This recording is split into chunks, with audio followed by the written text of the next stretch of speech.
Sunod mga kababayan, ito, hindi ko sure kung anong masasabi ng pamilyang Jose Protasio Realonda Alonso Mercado Rizal sa testimony ng mga DDS, mga kababayan. Actually, kahit yung mga DDS, pag ipasalita mo yung totoong pangalan ni Jose Rizal, hindi nila alam yan, mga kababayan. Kahit ipamemorize mo sa mga DDS kung ano ang pangalan totoo ni Jose Rizal. Yeah, 'di ba? Meron nakalagay noon. Actually, I am grade 3 yan. Grade 3 pa yata ako niyan. Si Jose Rizal. Pero hindi po 'yan. 'Di ba ang nakalagay doon? Jose Protasio Realonda Mercado Alonso Realonda Rizal, 'di ba? Alam niyo mga kababayan, 'di ba? Yan ba ang totoong pangalan ni Jose Rizal? Paki-comment nga mga kababayan. Jose Mercado Alonso Realonda Rizal. May ganyan-ganyan yun, yung buong pangalan ni Jose Rizal. Pero mga kababayan, ewan ko kung matatawa kayo or maiinsulto kayo sa ipinakalat ngayon ng mga DDS, mga kababayan. Bakit? Alam nyo ba, mga kababayan, ang sabi ng mga DDS, sa henerasyon natin ngayon, sa henerasyon daw ng mga kabataan ngayon ni Jose Mercado Realonda Alonso Rizal. Hindi ko alam kung anong ano sunod-sunod ng apelyido na yan, pero mga DDS hindi nila alam yan. Mga kababayan, according kasi dito sa supporter ni Digong, na ang pangalan ay si Russell Katapang. Ito po mga kababayan.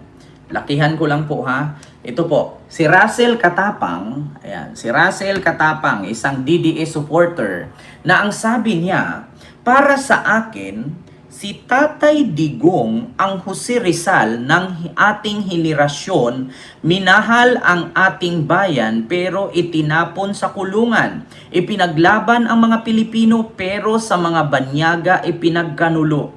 Happy Rizal Day. So kung naalala ninyo mga kababayan, nung December 30 is Rizal Day, correct me if I'm wrong, December 30, ang sabi ng mga DDS, para sa akin, si Tatay Digong ang Jose Rizal ng ating henerasyon ngayon.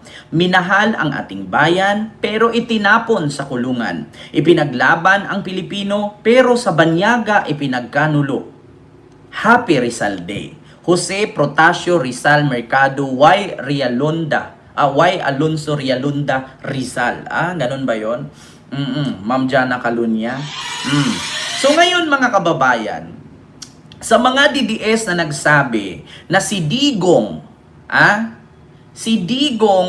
ang bagong Jose Rizal sa henerasyon ngayon, uy, itulog mo yan. Baka gutom ka lang. 'Di ba? Itulog mo yan, oy. Russell Katapang, itulog mo yang nararamdaman mo. Ulitin ko sa'yo. Kung sa henerasyon ngayon si Digong ang Jose Rizal, at sa henerasyon noon ay si Jose Rizal, ang bagong Jose Rizal ngayon ay si Digong. Utang na loob, isang bobo, uto-uto, hampas lupa, pangit, inutil, manyakis, dugyot, patay gutom, bobo, tanga-tanga, mahirap na DDS, utang na loob, ikain mo yan kung nagutom ka, itulog mo yan kung puyat ka. Di ba? Paalala ko lang, si Rizal ipinaglaban ang Pilipinas. Si Rizal ipinaglaban ang taong bayan sa pamamagitan ng pagsulat, sa pamamagitan ng kanyang mga sinusulat. Wala man siyang armas para makipaglaban, pero dinaan niya sa katalinuhan ang kanyang pakikipaglaban laban sa mga Kastila noong panahon ng Kastila. Di ba? Pero si Digong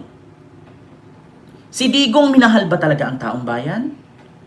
Or ginamit ang pagiging presidente para makakamkam ng pera sa taong bayan?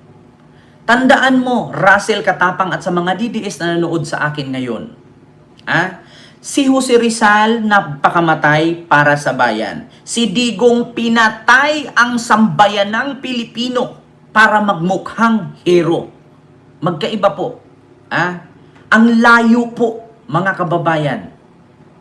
Ang layo po talaga. Di ba? Ang layo, mga kababayan. Malayo pa sa sikat ng araw.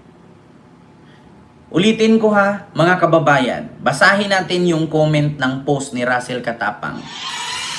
Ito, sabi ni Franco Handres. Paano naging katulad ni Rizal ang puon mong si Duterte? Si Rizal binuwis niya ang kanyang buhay para sa Pilipino. Si Duterte inubos niya ang buhay ng Pilipino. Paano naging magkatulad sila? Anong pinaglaban ang Pilipino? Hindi nga niya pinaglaban ang mga isla natin at hinahayaan nga niyang sakupin ng Chinese ang mga isla sa West Philippine Sea. O diba? Yan, isa yan sa pinagkakamali ninyo mga DDS. Ang layo po. Si Rizal pinaglaban ang ating sambayanan. Si Rizal pinaglaban ang ating bayan. Si Digong hinayaan niyang sakupin ng China ang West Philippine Sea. Si Digong pinagpapatay niya isa-isa ang mga Pilipino na walang due process. 'Di ba? Sunod.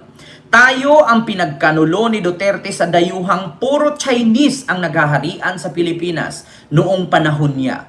Ginamitan mo lang ng mabangong salita pero walang laman ang utak mo, sabi ni Franco Handres. 'Di ba? Kita mo nga. Ay nako, kasi nga bubo at tanga kaming DDS, 'di ba? Ayan na, mga kababayan. Kita mo 'yan, Russell Katapang, sasabihin mo si Jose Rizal ay si Digong pareho. Si Digong ang Jose Rizal sa henerasyon natin ngayon. Anong sabi ni Franco Handres? Sa ano? Paano naging katulad ni Rizal ang puon mong si nasa rehas? Poong nasa rehas na si Duterte. Si Rizal binuwis niya ang kanyang buhay para sa Pilipino. Si Duterte inubos niya ang buhay ng Pilipino, pinagpapatay na wala at hindi dinaan sa due process. Paano naging magkatulad sila? Anong pinaglalaban ang Pilipino? Hindi nga niya ipinaglalaban ang isla natin at hinahayaan niyang sakupin ng Chinese ang ating isla sa West Philippine Sea. Tayo ang pinagkanulo ni Duterte sa mga dayuhang puro Chinese ang naghaharian sa ating Pilipinas noong panahon niya. Ginamit mo lang ng mabangong salita pero walang laman ang utak mo. 'Di ba? Kita nyo mga DDS, na which is totoo naman, wag po kayong magalit. No? Nakita nyo mga kababayan? Tapos sasabihin ninyo ngayon, si Digong at si Rizal ay pareho? Si Rizal, tinaya niya ang buhay niya, nagpakamatay siya sa Luneta. Si Digong, nagpakamatay ba? Siya pa yung pumatay sa mga Pinoy na hindi dinaan sa due process. Diyos ko naman. Tapos ito pa, nung panahon ni Digong, napakadaming Chinese na mayaman. Bakit? Tanungin ko kayo, sino ba pinakamayaman ngayon sa Pilipinas? Hindi nga. Sinong pinakamayaman ngayon sa Pilipinas? Di ba Chinese? Punta ka ng China. Sinong pinakamayaman doon? May narinig ka bang Pinoy? Ang Pinoy doon, kung hindi asawa ng Chinese para yumaman, nagkutkot ng kubeta para magkapera. Di ba? Yan ang mahirap sa inyo mga DDS. Ang bububo ninyo. Di ba? Ang bububo ninyo.